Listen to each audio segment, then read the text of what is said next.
శ్రీ బలాగో గారి కేంద్ర సాహిత్య పురస్కారం పొందిన సమగ్ర కథా సంకలనం ఇట్లు మీ విధేయుడు రెండవ భాగం 10/8/24.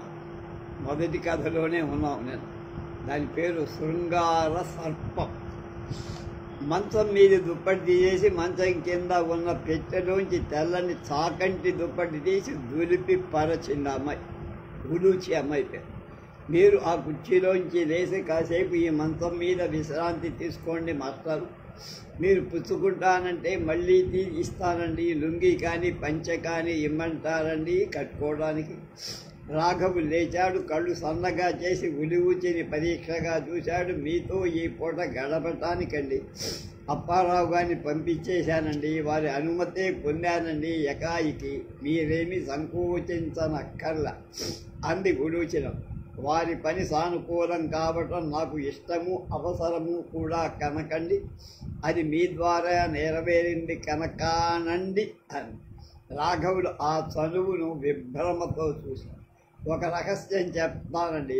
ఆ రోజు రైల్లో మీ ఎదురుగానే వారు నన్ను అమితంగా లాలించారు కదండి. ఓసారండి నా చెవిలోకి వంగి, ఉలిచి నీ చేష్టలతో ఆయనంత వేడెక్కిస్తున్నావు తెలుసా అన్నారండి.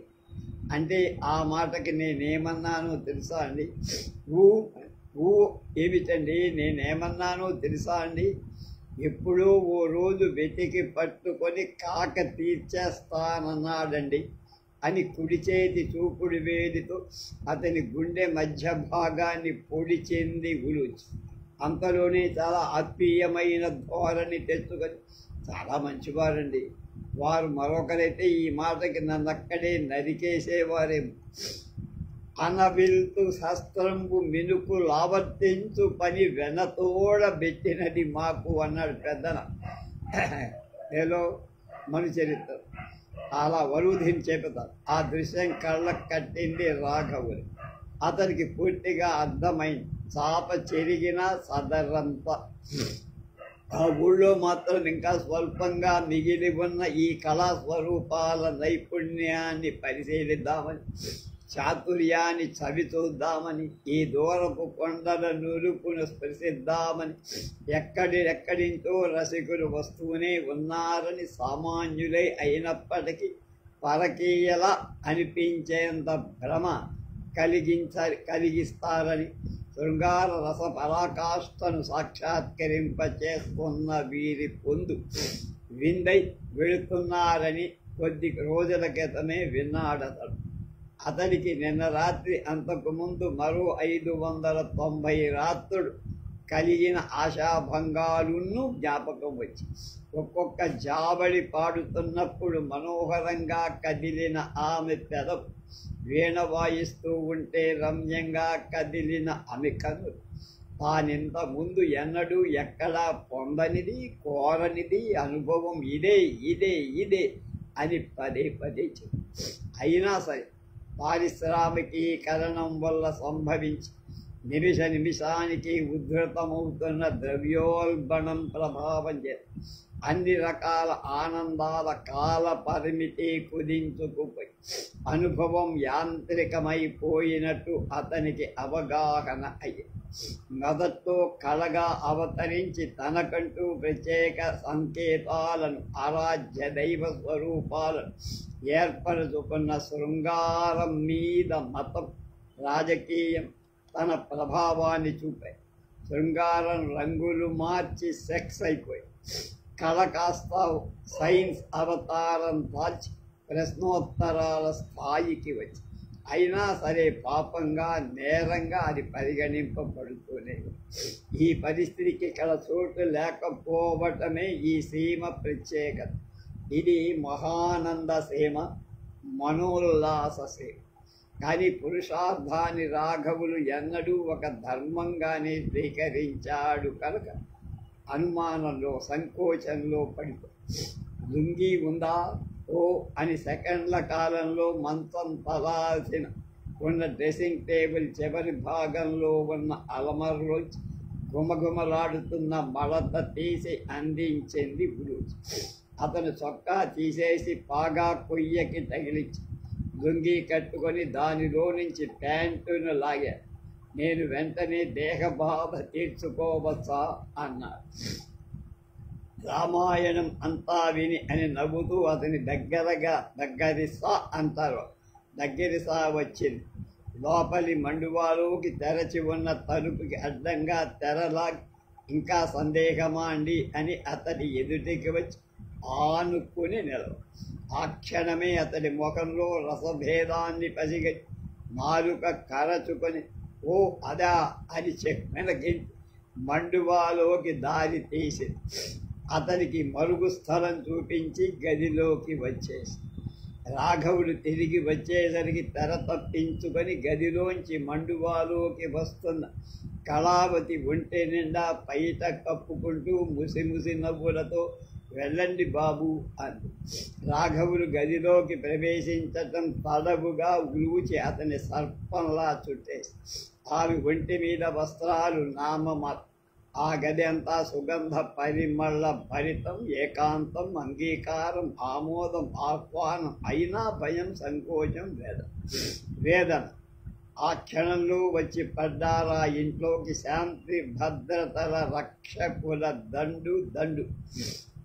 హింస, దూషణ, అవమానం అన్నీ వరుసగా అనుభవించాయి. ఉలూచి బాహుపరిరంభం కాదని శృంగార సర్ప పరిష్వంగం. ఇది జ్యోతి మాసపత్రిక మార్చి 1965లో అచ్చయిన పుస్తకంలోని కథనమాట. అంటే అదొక 35, ఇదొక 35, 60 ఏళ్ల కింద శుభం. రెండవ కథ మీకు కథలే ఇష్టం. నేను వచ్చేస్తున్నానన్న టెలిగ్రామ్ చూసుకొని స్టేషన్కు వచ్చినట్టున్నారు మా ఆయన. అంతసేపు చింతలో నిండిన మనసులో ఆయన కనపడగానే ఆయన మీదున్న సానుభూతి ఎగిరిపోయి కోపం వచ్చేసింది. నాకు పండక్కి రాలేదేమండి అని అడిగాను. గోము అసలు ఎక్కడున్నారు పండక్కి? మళ్ళీ అతని సమాధానం చెప్పకపోయి జవాబు చెప్పలేమిటండి, మీ కోపం ఎలా చూసి మీకోసం అంతా ఎదురు చూశాం కదండి. మా వాళ్ళందరూ ఆడగడుపే. ఏమేమి ఆయన రారా, అసలు నీతో ఏం చెప్పారే అంటూ ఏమిటలా చేశారు? మరీ చెప్పాగా, అసలు మీరే కదండి తప్పకుండా వస్తానంటూ చెప్పారు. అయినా నా ప్రశ్నని టైం లేనట్టుగా దాటేస్తున్నారు. నడుస్తూనే ఉన్నాం. పోర్టర్ని పిలవటం, సామాను వాడిని తినబెట్టడం, టికెట్ నా దగ్గర తీసుకోవడం, జేబులోంచి ఆయన టికెట్ బయటికి తీసుకోవడం, రెండూ కలిపి గేటు దగ్గర ఇచ్చేయటం, రిక్షా మాట్లాడడం, అందులో సామాను పెట్టించి కూర్చోవడం నా ధ్యాసే లేదు. నేను అడుగుతూనే ఉంటాం. ఆయన నా వైపు ఓసారి వెర్రి మొఖమేసి చూడటం, మళ్ళీ పనిలో పడడం, అలా అయిపోతుంది. ఎందుకండి రాలేదు? మాట్లాడలేమండి. పండక్కి అడ్వాన్సు పెట్టుకొని సెలవు పెట్టుకొని హాయిగా అక్కడికి వచ్చి సరదాగా ఉండక ఇక్కడే కూర్చుండిపోయారే. మా వాళ్ళిల్లు అంత మొహమొత్తేసిందా? ఆ మాత్రం దానికి 12 రోజులు ముందుగా వెళ్ళు అంటూ పంపేశారేమిటి? నన్ను ఎందుకో 2 రోజులు ముందుగా పంపారు? అసలు మాట్లాడరేంటండి? బెల్లం కొట్టిందా ఇలా? అప్పుడు వచ్చింది ఆయన నోట ఓ మాట, జవాబు కాదు ప్రశ్న.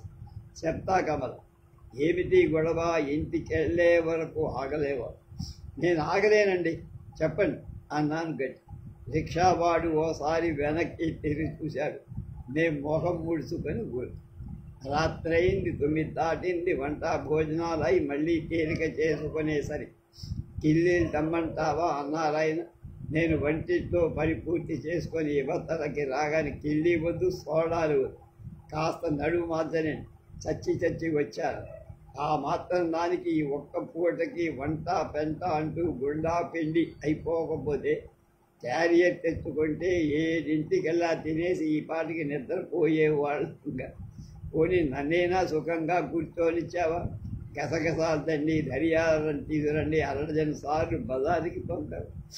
నాకు ఆవలింత వచ్చింది. లేకపోతే ఏదో అందులు కానీ నేనును ఆ క్షణం అయిపోగానే మళ్ళీ పండగ. ఈయన రాకపోతే జ్ఞాపకం వచ్చేసి ఇంతకీ పండగెక్కడున్నారో చెప్పరే అన్న. ఇక్కడే ఉన్నాను అన్నారాయన చిరునవ్వు. అబద్ధం. ఇక్కడ లేతగా మహాలక్ష్మమ్మ గారు చెప్పింది విశాఖపట్నం వెళ్తానని బయలుదేరారట మీరు, అయితే రాలేదు అని ఆశ్చర్యపడ్డ ఆవిడ తాళం చెవులు ఆవిడికే ఇచ్చేత్తగా. రాగానే కష్ట సుఖాలు ఆవిడితో చెప్పేసుకున్నావన్నమాట ఎగతాళిగా అన్న. మీకు కథలంటే ఇష్టమండి, చాలండి, నేనేనో అబద్ధాలు కల్పించి చెప్పలా. మీరేమో 11వ తారీఖు సాయంత్రం విశాఖ వెళుతున్నానండోయ్ అని తాళాలిచ్చారట. మళ్ళీ 16వ తారీఖు మధ్యాహ్నం వచ్చి అంతా కులాసాగా ఉన్నారండి. మా ఆవిడ రేపో వెల్లుండో వస్తోందంటూ తాళాలు తెచ్చుకున్నారట. నాకు ముందుగా తెలియక నిజం చెప్పేశాను. పోనీలే, ఏదో అయిపోయిందిగా. ఇక్కడ లేక విశాఖలో లేక ఎక్కడున్నారండి 4 రోజులు? ఎందుకు లేదు అన్న. ఎందుకేమిటండి చెప్పండి, ఇంటి దగ్గర చెప్తానన్నారుగా. ఆయన మళ్ళీ మాట్లాడకుండా కూర్చున్నారు. ఎంత అడిగినా చెప్పకపోవటానికి కారణం ఏమిటో. అంత చెప్పకూడని చోటికి వెళ్ళారా? అయినా చెప్పేస్తారే. అలా దాచడం కొత్తగా ఉందని తెలిసిపోయి బాధగా. ఎక్కడున్నారు, ఏం చేస్తున్నారు, అసలు ఒంట్లో కులాసాగా ఉందో లేదు అని నా ప్రాణం ఎంత కట్టకట్లాడిపోయిందో మీకేం తెలుసండి. ఇద్దరం కలిసే వెళదామంటే అంటున్నా కూడా వినిపించుకోకుండా కొంపలు మునిగిపోయిన 2 రోజులు ముందుగా నన్ను పంపించేశారు. పైగా వాళ్ళందరూ అడగటం ఏమిటి, ఏమేమి ఆయన వచ్చాడా అంటే, ఒసే నీ మొగుడు రాట్టే అంటూ కష్టమే పాపం అన్నారు ఆయన చిరునవ్వు. ఎంత వెటకారంగా ఉందండి మీకు. ఇంతకీ ఎక్కడున్నారో చెప్పలే.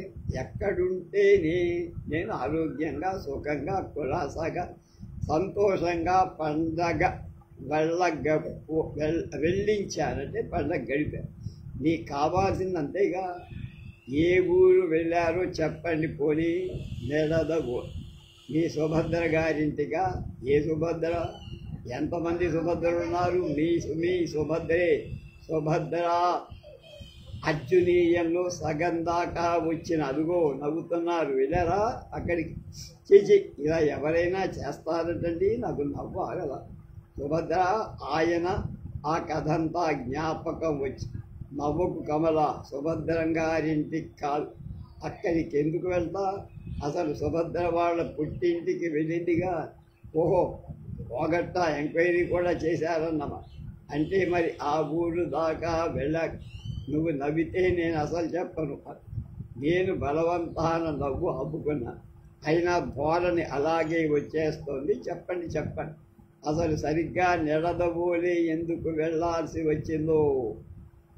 ఆయన గొంతు సర్దుకున్నారు. విశాఖపట్నానికి టికెట్టు కొనుక్కున్నా అని తలగడ గోడకి నిలువుగా చేరేసి సదుపాయంగా ఆనుకొని కూర్చొని అనగనగా అనే కథ ప్రారంభంగా అసలేం జరిగిందంటే, బండి 2 గంటలు లేదు. ప్లాట్ఫామ్ మీదే బెంచీ మీద కులికి పాటు పడుతూ ఉన్నాం. బండి వచ్చింది. లేవండి సార్ అంటూ పోర్టర్ లేదు. బ్యాగ్ రైల్లో పెట్టా. కూర్చోడానికి జాగా లేక జనం చస్తుంటే ఎవడో ఒక అతను సజ్జాగా ముసుగు తల్లి నిద్రపోతు ఒళ్ళు మండి ఆపళంగా చేతిలో ఉన్న న్యూస్ పేపర్తో వీరైనంత గట్టిగా 4 తగిలిస్తూ, రైలు బండి నీ బాబు గారి సొత్తనుకున్నావా లే అని లేప. తీరా చూస్తే వాడు మా నరసింహారావు. నరసింహారావు ఎవరండి? సంగతి సగం పైగా బోధపడ కలకటాలో పనిచేస్తున్నాళ్ళే. 8 ఏళ్ళయింది. వాడు నేను కలుసుకొని ఓరిని తస్సాదియా అంటే హారిని దుంప తెగ అని పలకరించుకొని చకచక మాట్లాడేసుకున్నాం. వాడికి కింద తేడే పెళ్ళయిందిట. పండక్కి అత్తారింటికి పోతున్నట. కబుర్లు చెప్పుకుంటూ కూర్చున్నాం. ఇంతలో రైలు గోదావరి బ్రిడ్జి మీద నడవటం తెలిసి కంగారు పరిచి నుంచున్నా. ఆ రైలు విశాఖపట్నం వెళ్ళట్లేదు. వెధవాడు వెళ్తూ పోటర్ వెధవ అందులో కూర్చోబెట్టేశాడని గాభరా ఎంత తమాషా అండి అన్నారు. ఆయన నన్ను ఆశ్చర్యపడనివ్వలా. విను, అప్పుడు ఇంకేం అయ్యాను, సరే కొవ్వూరులో దిగి వెనక్కొద్దామనుకో. ఆపడంగా వాడు లంకించుకొని వేసావులేవా, ఇప్పుడు నువ్వు విశాఖపట్నం వెళ్ళకపోతే ఏం కొమ్మ మునిగిందా? టికెట్ కూడా కొనుక్కుందా ఉంటున్నారు. మా ఆవిడ వాళ్ళు ఎదురు చూస్తారా అని ఎంత చెప్పినా వాడు వినాడేదే. నెడదవోడు వాళ్ళ అత్తారు అరట. వాడికి కూడా అక్కడికి వెళ్ళేసి పండగ 3 రోజులు వాటితో గడపతో ఉండి మళ్ళీ 16వ తారీఖు రాజమండ్రి చేరమంటాడు. సగం సేపు వాళ్ళకోలం అనుకున్న కొవ్వూరు స్టేషన్లో నన్ను దిగకుండా పట్టేసుకున్నాడు. తర్వాత స్టేషన్లో గార్డు దగ్గరకు వెళ్ళి నిడదవోలుకి టికెట్ రాయించి తీసుకున్నాడు. సరే, ఇంకో గడియలో నిడదవోలు రానే వచ్చి ఊహు అతనితో నిడదవోలులో దిగిపోయి అక్కడుండి పోయారన్న మాట. ఎంత పని చేశారండి. పోనీ ఓ ఉత్తర ముక్క రాయలేకపోయాయా? ఇలా జరిగిందంటూ పండగ 3 రోజులు పిలవని పేరంటానికి వెళ్ళి బట్టలకి దానికి దీనికి మొహమాట పడి ఎలా ఉండిపోయారండి. అంత తెలియని వాళ్ళింట్లో అని అతనికి అత్తగారు మీకెవరు అని నాకు నవ్వు వచ్చింది. అబ్బే లేదు కమల, అన్నీ బాగా జరిగి వాళ్ళ ఆదరం చెప్పడానికి బాధగా ఉంది నాకు అన్నాడని పెంకితనంగా అన్నారు. ఓరకంట చూస్తా బాధెందుకో, నువ్వేమనుకుంటావు అని. నేనేమనుకుంటానండి, చిత్రంగా మాట్లాడుతున్నారు. నువ్వు అనుకోవటానికి కూడా కారణం. అసలు మా నరసింహారావు వాళ్ళ ఇంటికి వెళ్ళటమే పెళ్ళయ్యాక మొదటి సంక్రాంతి. బాగా డబ్బున్న వాళ్ళేమో చాలా ఘనంగా చేద్దామనుకున్నా. అల్లితో గిల్లుడన్నట్టు నాకు కూడా అంత ఘనంగా చెయ్యాల్సి వచ్చి నేనెక్కడ మొగమాట పడతాను అని అన్నీ అడగకుండా ఏర్పాటైపోయి బాగా ఆస్తిపరులా. అబ్బో, చాలా ధాన్యం వ్యాపారం, గోడౌన్లు, మిల్లులు, దుకాణాలు, ఓ పెద్ద బట్టల కొట్టు. అది కాక ఆడవాళ్ళు వడ్డీ వ్యాపారం చేస్తారు. తెల్లారితే భోగనగా రాత్రి వెళ్ళాం కదూ, తెల్లారిసరికి వెన్నీళ్ళు, జమాజిట్టి ఇలాంటి మంగళ్ళు తయారు. వాళ్ళ ఐశ్వర్యం చూసి పద్ధతి మారిపోతుందనుకున్నా, కానీ అలా జరగల. షాంపూ రుద్దుకొని షవర్ బాత్లో చేస్తే మట్టుకు నలుగురు పెట్టి తలంటుకున్న పనుపు ఉద్భరం వస్తాయా? జన్మలో పుళ్ళంతా వదిలించేటట్టుగా అభ్యంగనం చేయించారు. కొత్త బట్టలు లేవెలాగా అని నేను చిన్నబుచ్చుకుంటూనే ఉన్నా. ఇంతట్లోకి పెద్ద ఆయన 8 గజాల పిల్లి సాపు పట్టుకొని వచ్చి ఇప్పుడు అవి కట్టుకున్న పంచదానిలో వదే చూడు. అలా ఒక్క క్షణం కూర్చోండి. అబ్బాయి షాప్కి వెళ్ళాడు, చొక్కాలు తెస్తాడని మర్యాదగా చెప్పి కాఫీ తాపి లోపల కట్టది. నాకు ఏవైతే నచ్చుతాయో, ఎంతసేపు అయినా సరే, ఎంత లేసైనా సరిపోతాయో సరిగ్గా అలాంటివి 2 చొక్కాలు. ఆశ్చర్యపడుతూనే మా నరసింహారావు అనిపించేమంటరా, ఇదంతా నీకేమైనా మతుందా లేదా అని చివాట్లు పెడితే వాడు నువ్వు ఒక నవ్వు నవ్వి మీ అత్తారింటికి వెళ్ళి వాళ్ళిస్తే కట్టుకోవా, అక్కడికి వెళ్లకుండా చేసినందుకు ఈ మాత్రం చేయకపోతే ఎలా అన్నారు. చాలా బలగమున్నారు కాబోడు. ఓ, అతనికి 4 మరదళ్ళు, 2 బావమరులు. గొప్ప కాలక్షేపం అనుకో. నాకే ఆశ్చర్యం వేస్తుంది. 3 రోజులు నిన్ను మర్చిపోయి నీకు ఉత్తరమైనా రాయకుండా ఉండిపోయానంటే అన్న ఆగారు మాయ. అవునండి, అలాంటి చోటుకి వెళ్తే ఇంక నేనెందుకు జ్ఞాపకం వస్తా, ఉత్తరాలయమైనా ఎందుకు రాస్తారు పాపం అన్న. చాలా ఆనందిస్తున్న ఆయన్ని సరదాగా సాధించాలన్న కోరిక వదులుకోలే. అదిగో, చెప్పకపోతే ఊరుకోవు, చెబితే గొడవ చేస్తారు. గొడవకే ఉందిలేండి, మా వాళ్ళు మీకు బట్టలు ఎక్కువే తీశారు. నేను పుచ్చుకోలేదని అక్కసు కొద్దీని, దానికి తోడు మా చిన్నన్నయ్య వెతకారం ఒకటి. మీ ఆయన వచ్చినప్పుడే ఇస్తాను లేవే అంటూ పెద్దన్నయ్య పట్టికెళ్ళమంటూ ఉంటే కూడా బీరువాలో పెట్టేశారు. నాకు ఉక్రోషం వచ్చి అడిగా, వెధవది బట్టలకేం కానీ ఎక్కడున్నారు, ఏం చేస్తున్నారు, ఏం తిన్నారు, అసలు ఆరోగ్యంగా ఉన్నారో లేదో అని నా మనస్సు మాత్రం 3 రోజులు విలవిల్లాడిపోయింది. వాళ్ళందరూ పరధ్యానంలో ఉన్నానా, లేక ప్రతిధ్యానంలో ఉన్నానా అంటూ పరామర్శలు వేళాకోళ బయలుదేరానేమో ఆ బస్సు రైల్లో ఎక్కడైనా యాక్సిడెంట్ అయిపోయిందో అని బెంగ. ఎక్కడైతేనేం పండగ పూట ఇంత పప్పు అన్నం తిని హాయిగా నిద్రపోయారు కదా, నాకు అంతే చాలు అని అయి నిజమైనా సరే కొంత విసుగుతోనే చెప్పారు. ఆయన ఎంతో తేలిక పడింది మనం. సరి పప్పు అన్నం అంటావేమిటే, నవరసాలు పిండి వంటలతో బ్రహ్మాండంగా చేశారు. ఇక విశ్రాంతంటావా, వేరే గది, దోమతల మంచం, పిల్లో అనుకోకూడదు కానీ మీ ఇంట్లో అయితే నాకు అలా జరిగి ఉండేది. పోనీరండి పాపం, మా వాళ్ళింట్లో మీకెన్నడైనా బాగా జరిగింది కనుక అని లేచా. ఉడుకుబోత్తనం వస్తోంది ఆయన మాటలకి. మా వాళ్ళింట్లోనే కాదు, వాళ్ళింట్లోనూ అంటే మా అత్తారింట్లో కూడా ఆయన కళ జరగదు. ఆ మాట ఆయన అనలేదు, నాకు అలా అని ఉంది. కానీ ఆయన అన్నంత సులువుగా నేను అలా అనగలను కోడల్ని. అలా ఆలోచిస్తూ కిటికీ దగ్గర నుంచుంటే అమ్మ పాడిన పాటలు ఒక శరణం జ్ఞాపకాలు. ఇయ్యగల చోటాని వియ్యమంద రాధ, పెట్టగల చోటాని పెళ్ళాడరాధ అని సుభద్ర అర్జునుడిని తెప్పుతారు. అలాంటి సందర్భంలోనే ఈ అర్జునుడిని తెప్పే ఛాన్స్ సుభద్రది కాదు, నాది. రాగవరసలో అంటే ఆ చరణాలు ఎంత బాగుంటాయని ఆకర్షణకి తట్టుకోలేక అనేశారు. చెప్పాలని కాదు. ఆయన చిరునవ్వు ముఖాన పోసుకొని లేచి కిటికీ దగ్గరకు వచ్చి 2 చేతులా నన్ను పొదవి పట్టుకొని, నీ ముందే చెప్పా కదా నువ్వు బాధపడతావని. బాధ కాదండి, బోధ అన్న మనస్ఫూర్తిగా నవ్వుతూ. అమలాపురం మున్సిపాలిటీలో ఏదో తనిఖీ చెయ్యటానికి వెళ్ళారాయన. 10 రోజులైంది, ఇవాళ రేపో రావాలి, ఎదురు చూస్తాం. ఇంతలో పార్థసారథి అని ఆయన స్నేహితుడు అక్కడికి వచ్చాడు. అర్జునరావు గారు ఉన్నారా అంటూ ఆ కథలు ఇదివరకే తెలుసు కనుక కూర్చోబెట్టి సంగతంతా చెప్పి, ఏదైనా పనుంటే ఉండిపోయి రేపు ఆయన్ని చూసి వెళ్ళమన్నా. అతను ఉండటానికి వీల్లేదని, కొంచెం డబ్బు కావాల్సి వచ్చేసిందని. ఆయన పిఠాపురం నుంచి వచ్చేసిన దగ్గర నుంచి కూడా నా ఇబ్బందులు అలాగే ఉండిపోయాయి అన్న. పిఠాపురం ఎప్పుడు వచ్చారు ఈయన అన్న. మొన్న పండగకి వచ్చారు కదండి అన్న. పండగ కంటే సంక్రాంతి పండగకండి, తెలియనట్టు అడుగుతారే.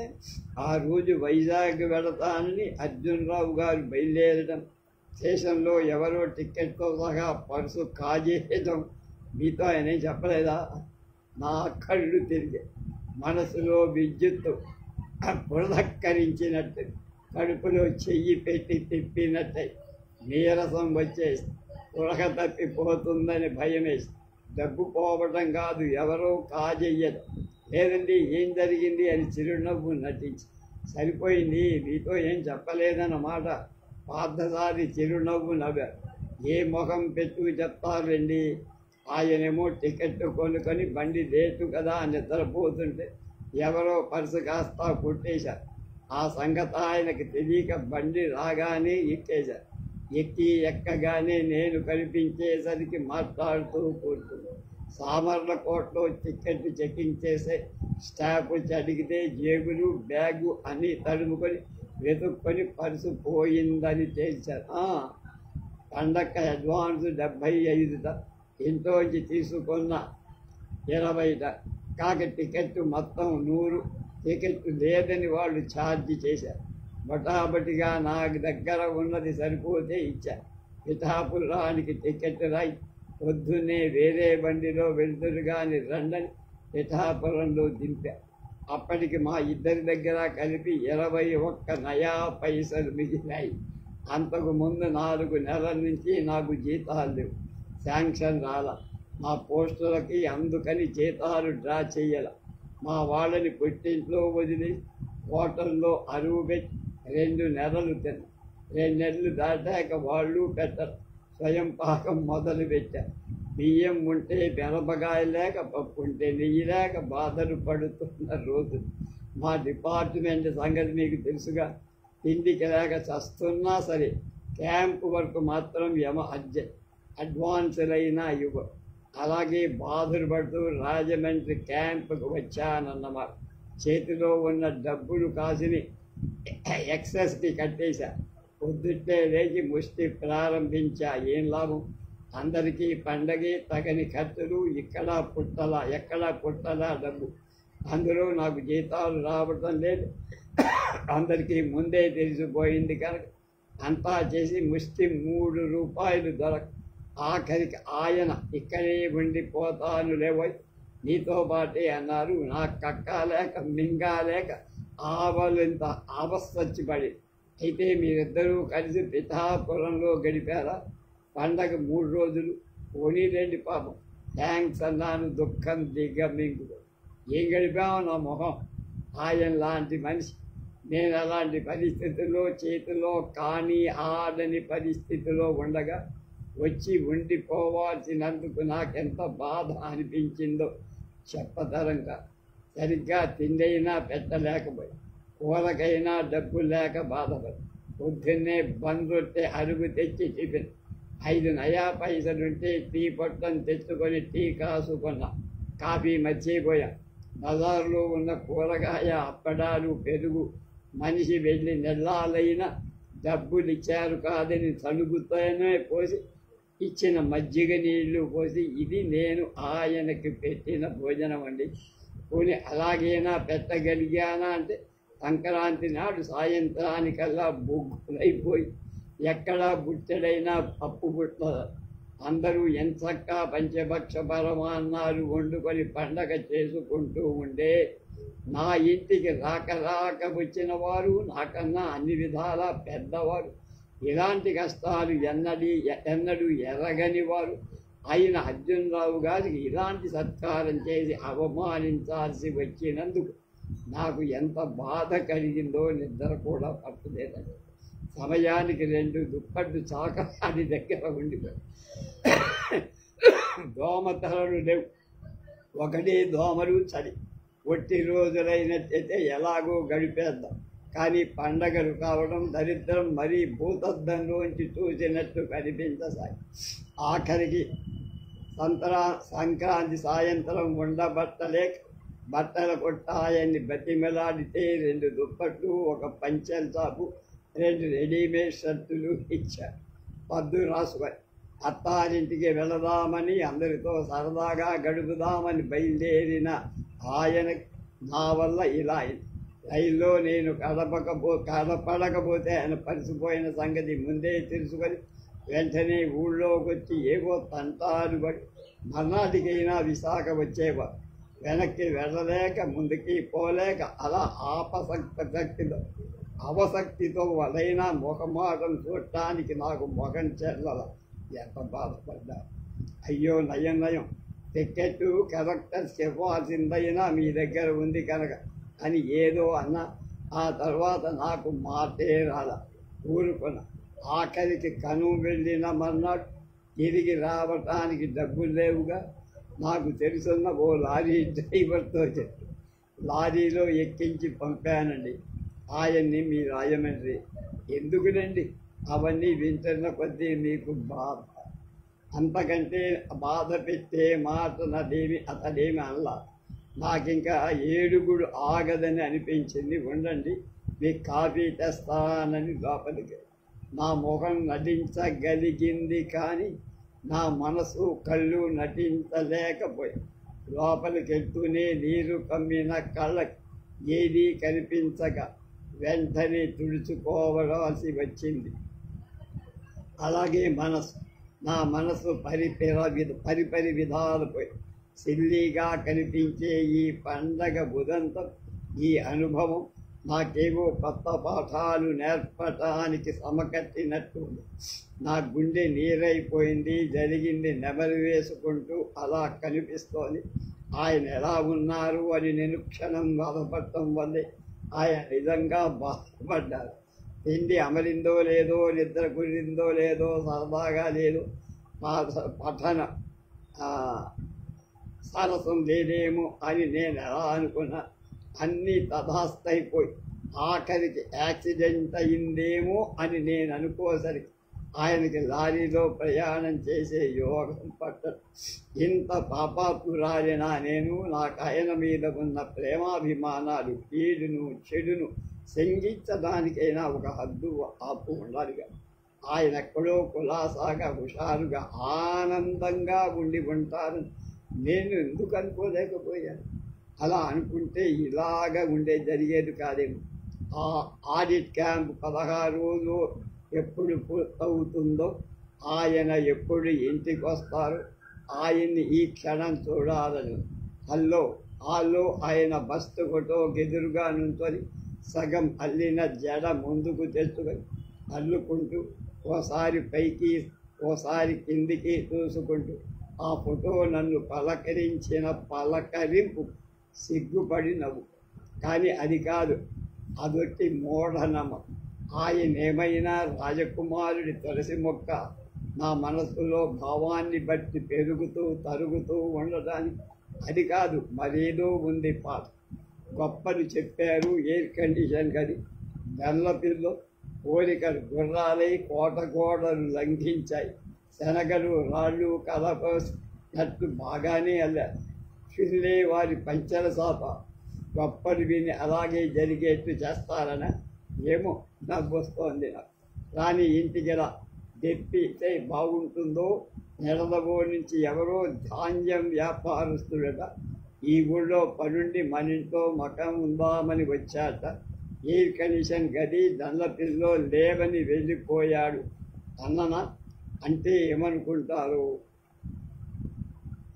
అది కాదు, గొప్ప కోసం ఆయన ఎప్పుడు తాపత్రయపడాల. మా పుట్టింటారు గొప్పగా జరిపించలేదని ఆయన అభిప్రాయం ఎప్పుడు పడదు. ఇంకేదో ఉంది, నేనేమైనా మరీదైనా నేర్చుకోవాల్సి ఉంది. అబద్ధాలు ఎందుకు ఆడారు, మోసం చేశారు? అవును, అబద్ధాలు ఆడాల్సిందే. ఈ అర్జునుల వారు ఆ పార్థసారథి పిఠాపురంలో నా ఎడబాటులో గడిపిన ఆ యుగాల చరిత్ర ఆయన నాతోనే కాదు, ఏ భర్త ఏ భార్యతో చెప్పినా అందంగా ఉండదు. పార్థసారథి కొంచెం ఆలోచించి నాతో నిజం చెప్పక మానేయాల్సి. అసలు ఈయనే అతన్ని కట్టుదిట్టం చేసుకోవాలి. టైం లేకపోతే పోయి నేను రైలు దిగి రిక్షా ఎక్కి ఝాడించే సమయానికి కూడా ఆయనకి అబద్ధాలు తట్టలేదా? రాత్రి మళ్ళీ పునఃస్పృచ్ఛతో పుట్టిన ఉపాయం అంతలోనే నేను అడక్కపోతే ఆయన చెప్పేవారే కాదు కదా. ఇంత చేసి దారిద్ర్యం లోకంలోని తత్వవేత్తలంతా అనుభవనీయమని తేల్చి ముందే చెప్పిన గుణాత్మ యోగం తప్పకుండా చవి చూడాల్సిందే. కానీ పండగ అవ్వడాన్ని వచ్చింది తెచ్చి. అందుచేతనే నా సంతోషం కోసం నేను 3 రోజులు అనుభవించిన వేదన మర్చిపోవటం కోసం, ఆయన సుఖంగా ఉన్నారు కదా అని నేను తృప్తి చెందడం కోసం ఆర్తే మాట్లాడితే ఆయనకి లోటండి. ఇలాంటి గొప్ప స్నేహితులారని నేను పొంగిపోవడం కోసం అందమైన అబద్ధం ఆడేశారు ఆదర్శవంతులు. నిజానికి ఆదర్శం అంటే కూడా అందమైన కష్టమైన అబద్ధమే కదా. అది అర్థం లాంటిదే కదా.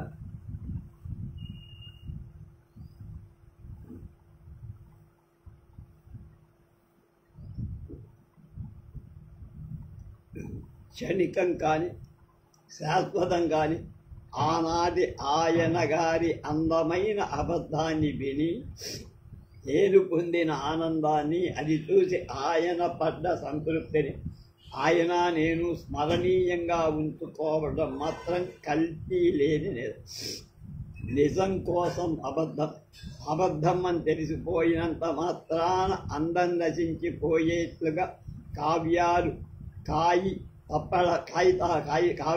కాగితప్పడములు ప్రబంధాలు పకోడీ పొట్లాలు అయిపోయి ఎప్పుడూ పోయి ఉండే. కోపగించుకొని మీకు ఈ కథ నాకు తెలిసిపోయిందండోయ్ అని వెటకారం చేసి నేనే ప్రయోజనాన్ని సాధించను. ఓ గడియసేపు ఆయన్ని దులిపేసి కడిగేసి ఇలా చేస్తారా అని నిలదీసి అడిగితే ఫలితం ఏమిటో నాకు తెలుసు.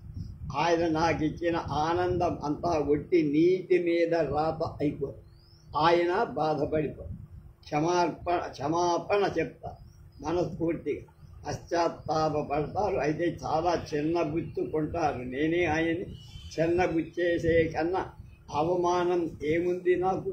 నేను పార్థసారిదంత తెలివి తక్కువ దాన్ని కాదు. నాకు ఆనందం ఇస్తున్నానన్న గర్వం ఆయనకు ఉండటం నా జీవితానికి ఎంతో అవసరం.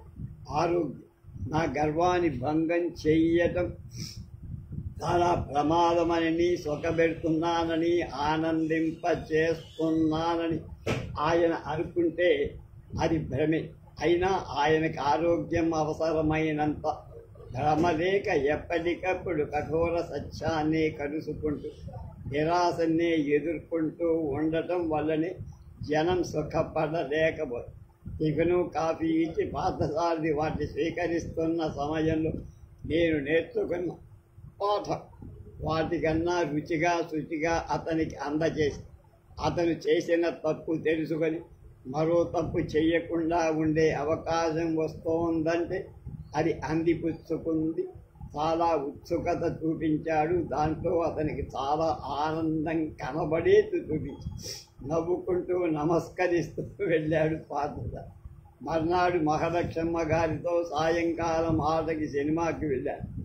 అక్కడి నుంచి వచ్చేసరికి మా ఆయన ఈజీలో చెరువులో పడుకొని నిద్రపోతున్నారు.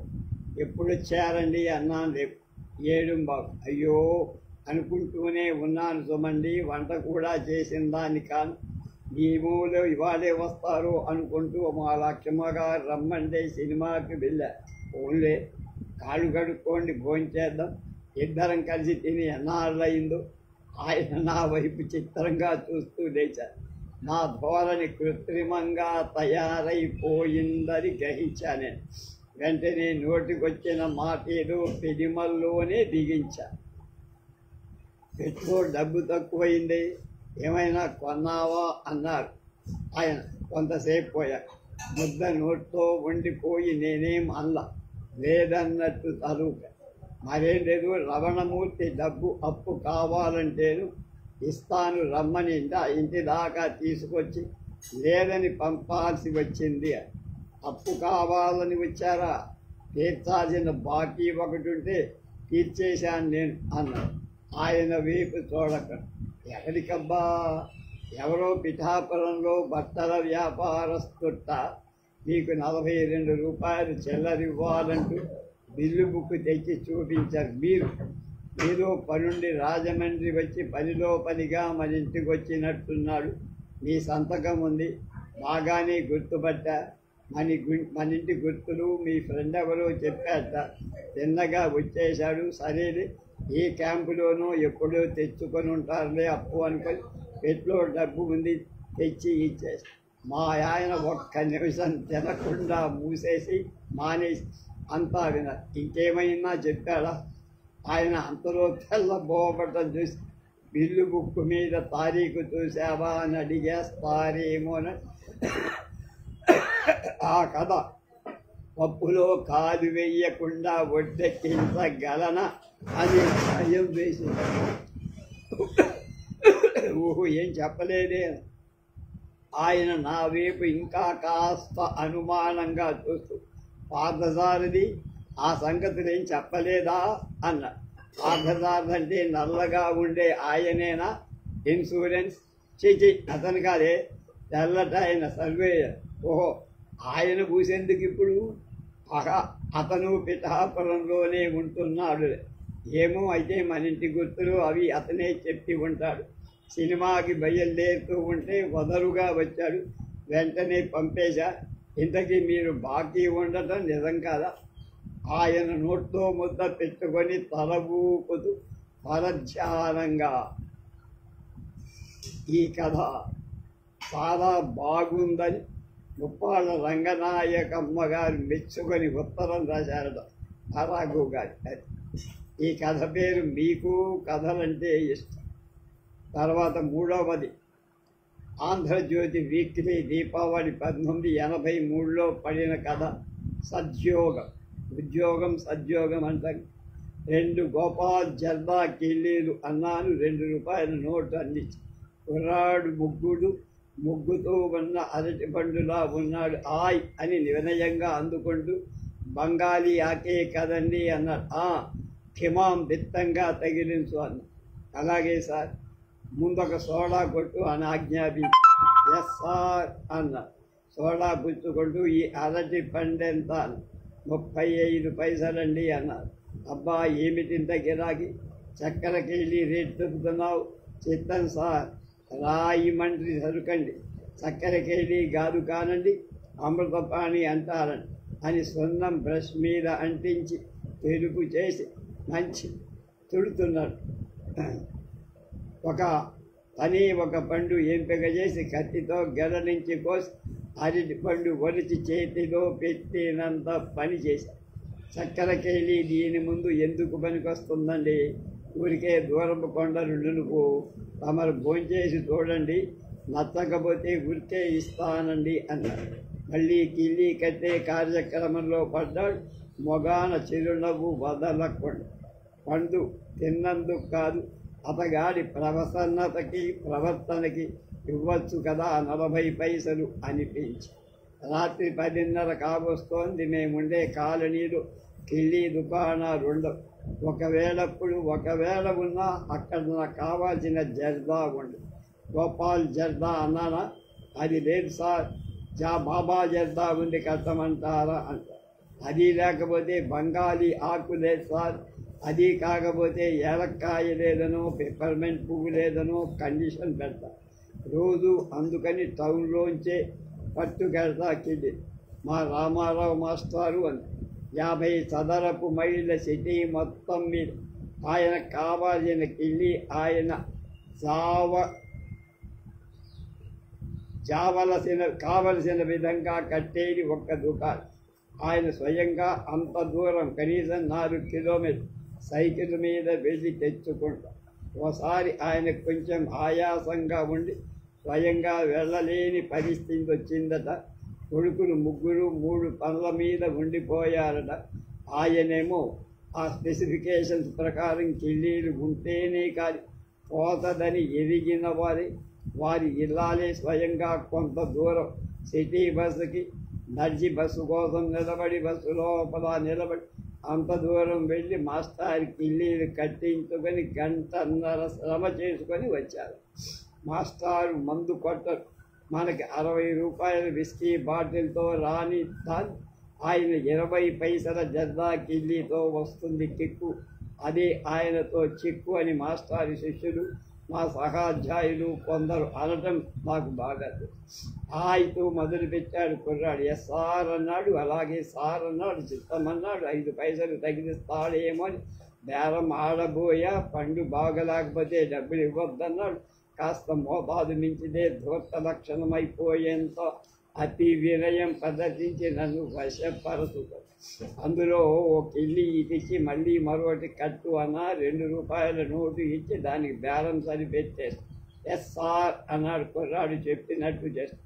చదువుకున్నా అన్నాడు. ఏదో 2 సార్ బీకాం 3వ ఏడాది వరకు చదివి మానేశారు. మరెక్కడా ఉద్యోగం ప్రయత్నం చేయలేదా?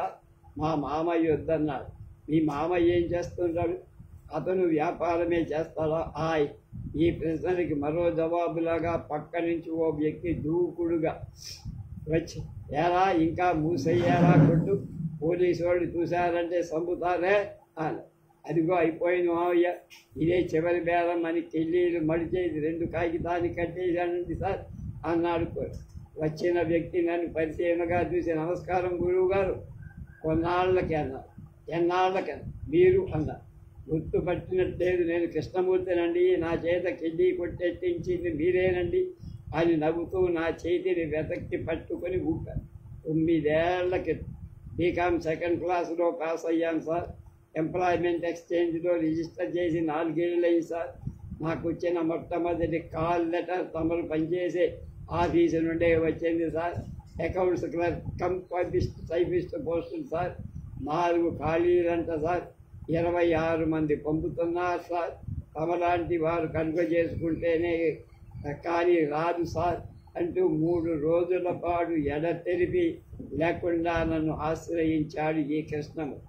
అప్పటికీ ఇప్పటికీ ఆఫీసులో ఎస్టాబ్లిష్మెంట్ సెక్షన్ సూపరింటెండెంట్ నేనే. మధ్యలో ఒకసారి ట్రాన్స్ఫర్ అయ్యా కానీ మళ్ళీ పలుకుబడి ఉపయోగించుకొని ఇక్కడే కుదురుకున్నా. సరే, మర్నాడు ఫైల్స్ తిరగేసి చూశా. ఇంటర్వ్యూ ఇంకా 3 రోజులు.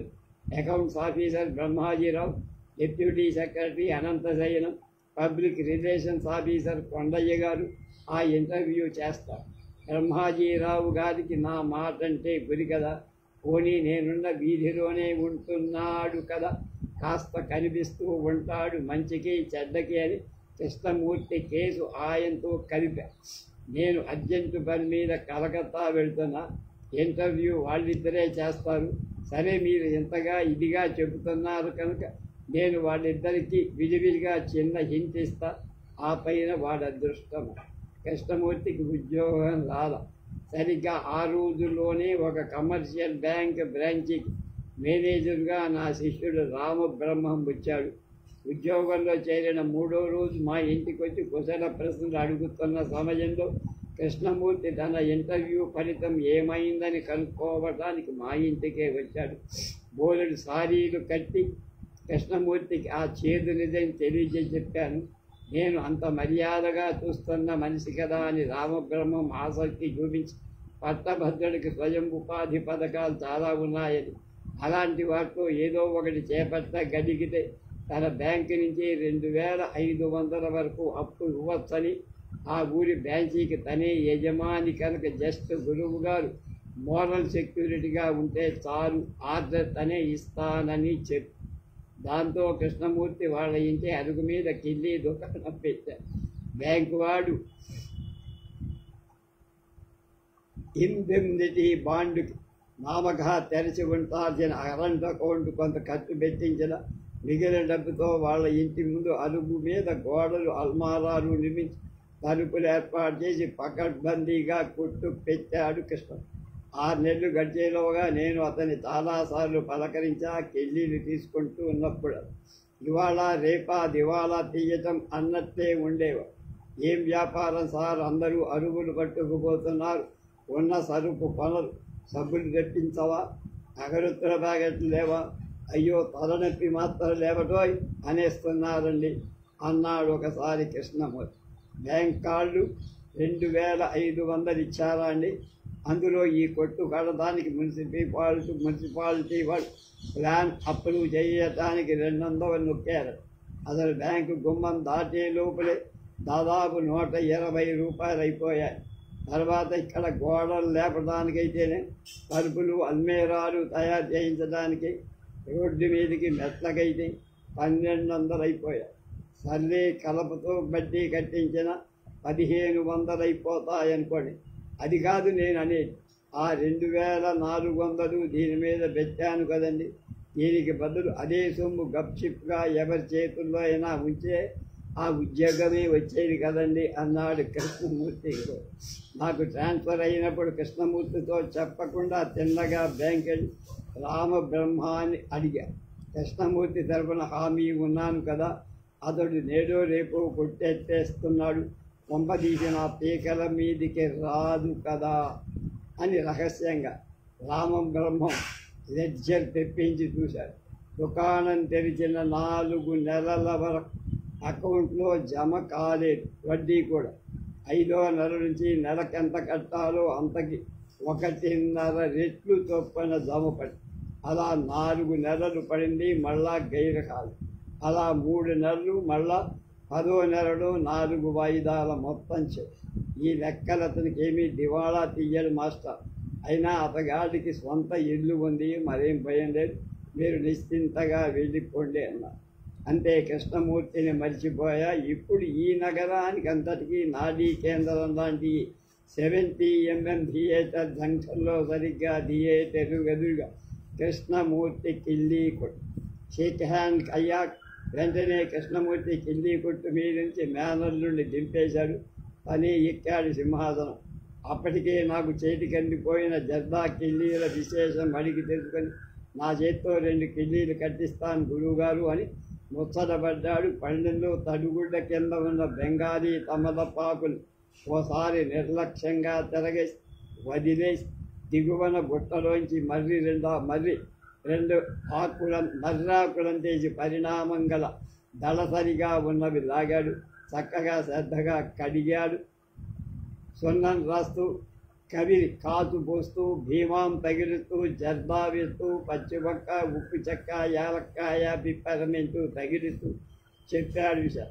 ఆ కిళ్ళీ దుకాణం విలువ ఎంత లేదన్నా 40,000 ఉంటుంది. సెంటర్లో పెట్టినందుకు పగిడి లాంటి ముడుపు 10,000 రూపాయలు. నోట్లో ఉన్న నిలువెత్తు ఫ్రిజిడేర్ 7,000. ఇంకా ఇక్కడ సరుకు అది కిళ్ళీ కొట్టేనా అంటే అవునంటే అవును, కాదంటే కాదు.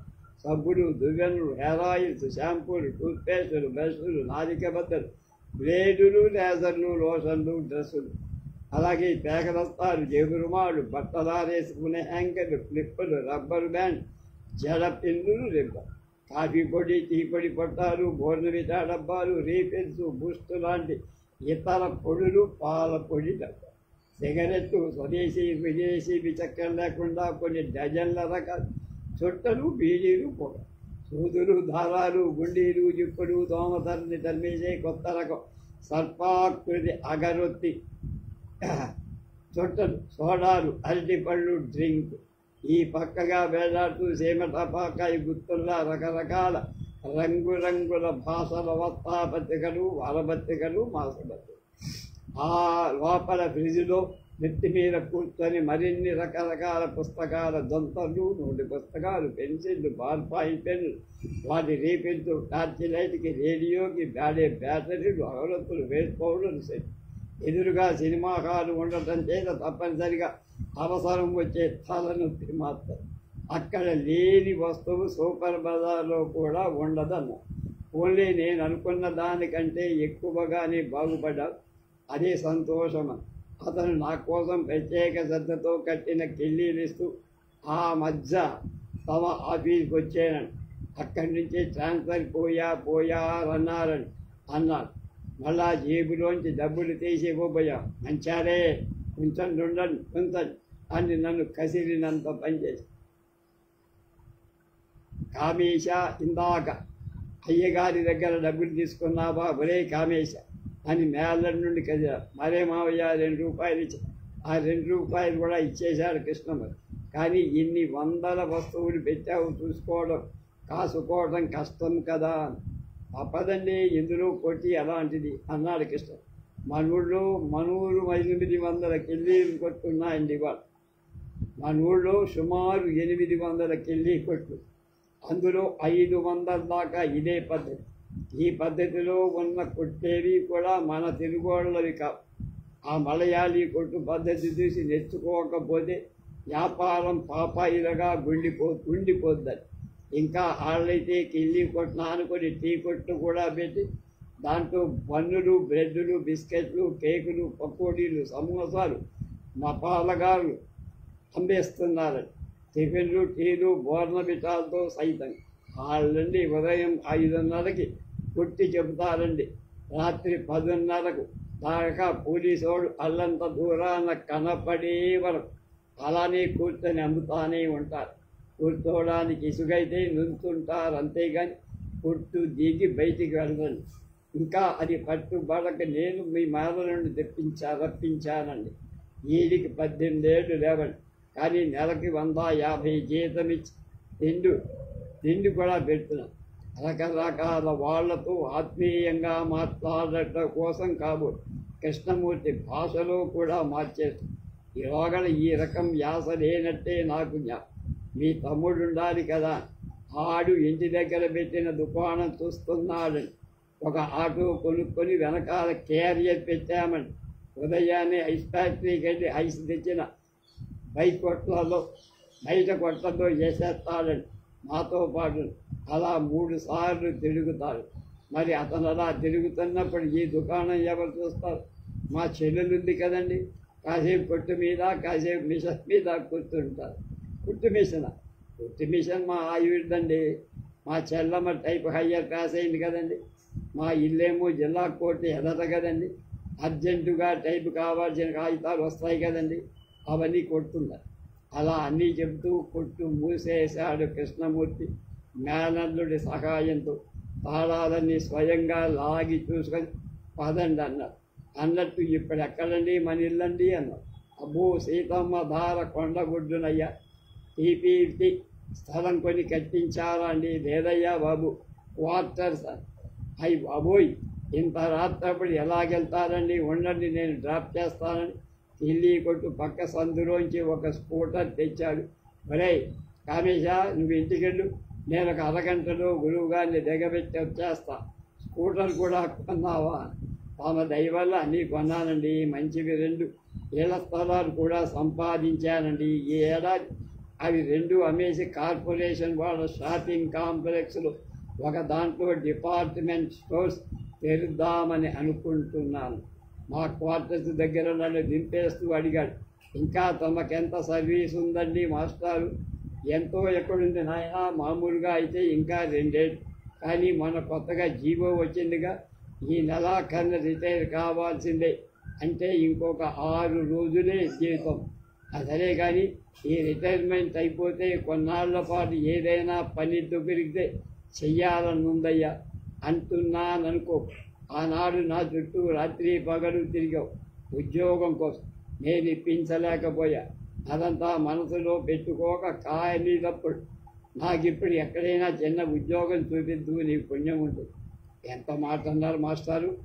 మీరు నాకు ఉద్యోగం ఇప్పించుకుంటే నేనొక్కడినే ఈశ్వరోమంటి నెల జీతం తెచ్చుకునేవాడిని. మరి ఆనాడు నన్ను వ్యాపారంలో పెట్టాక మాత్రం మీరే కదండి ఆధారం చూపించి. సరేలే, మంచివాడివి కనుక గుర్తుంచుకున్నావు, మరి నా మాట ఏమిటన్నా? కృష్ణమూర్తి భుజం మీ చెయ్యి. 28వ తేదీ గందండి మాస్టారు, తమ రిటైర్మెంట్ 1వ తారీఖును కనిపించండి, తమకి ఏదో చేస్తా, గాడ్ ప్రామిస్ అని స్కూటర్ కిక్ ఇచ్చాడు Krishnamurthy. All India radio Visakha వారి సూపర్ హిట్ ప్రసారం 6/4/87. తర్వాత మళ్ళీ తర్వాత కథ తడిసి మోపెడు రేపు.